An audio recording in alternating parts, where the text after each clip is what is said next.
TikTok থেকে, Facebook থেকে অথবা আদার্স কোনো সোশ্যাল মিডিয়া থেকে আপনার ভিডিও ডাউনলোড করে নিয়ে ইউটিউবে সেগুলো আপলোড করলে সেখান থেকে মনিটাইজ পাবেন কিনা, এমন কিন্তু প্রশ্ন অনেকে কিন্তু করে থাকে।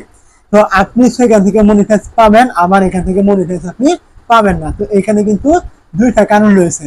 প্রথম কারণ, আপনি মনিটাইজ কিভাবে পাবেন সেটা বলছি, তারপরে বলবো আপনি কেন মনিটাইজ পাবেন না। তো প্রথমত আপনি ফেসবুক থেকে ভিডিও ডাউনলোড করেন, টিকটক থেকে করেন, বা যেখান থেকে আপনি ভিডিও ডাউনলোড করেন না কেন, সেখানে কিন্তু আপনার নিজের কিছু ভ্যালু কিন্তু অ্যাড করতে হবে।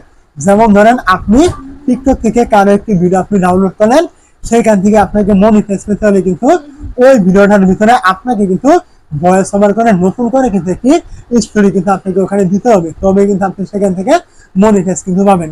শুধুমাত্র ভয়েস ওভার করলে হবে না, সেখানে কিন্তু আপনাকে কালার এডিট অথবা এডিটের একটু কাটছাট আগে পিছে, মানে আপনাকে অন্য ভিডিওটি যেমন ছিল ওরকম রাখা যাবে না, কিছু কালার এডিটিং আপনাকে করতে হবে, এমনকি ভিডিও লেন্থ কিন্তু আপনাকে কমাতে হবে অথবা বানাতে হবে। এক কথা, আপনাকে ওই ভিডিওটা আপনাকে নতুন একটি স্টোরি কিন্তু তৈরি করতে হবে, তাহলে কিন্তু আপনি সেখান থেকে কিন্তু মনিটাইজ কিন্তু পাবেন।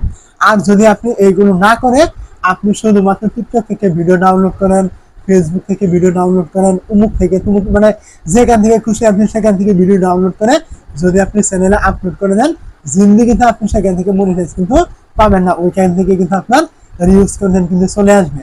তো অবশ্যই আপনি যে সোশ্যাল মিডিয়া হোক অথবা আপনার ইউটিউব থেকে নিজে থেকে হোক, যেখান থেকে হোক না কেন, অন্যের ভিডিও নিয়ে কাজ করতে হলে কিন্তু আপনাকে অবশ্যই সেখানে নিজের ভ্যালু কিন্তু আপনাকে অ্যাড কিন্তু করতে হবে। হোক আপনার ভয়েস অথবা অন্য কিছু, অবশ্যই কিন্তু আপনাকে ভয়েস মাস্ট আপনাকে কিন্তু অ্যাড কিন্তু করতে হবে, তবে কিন্তু আপনি সেখান থেকে মনিটাইজ পাবেন।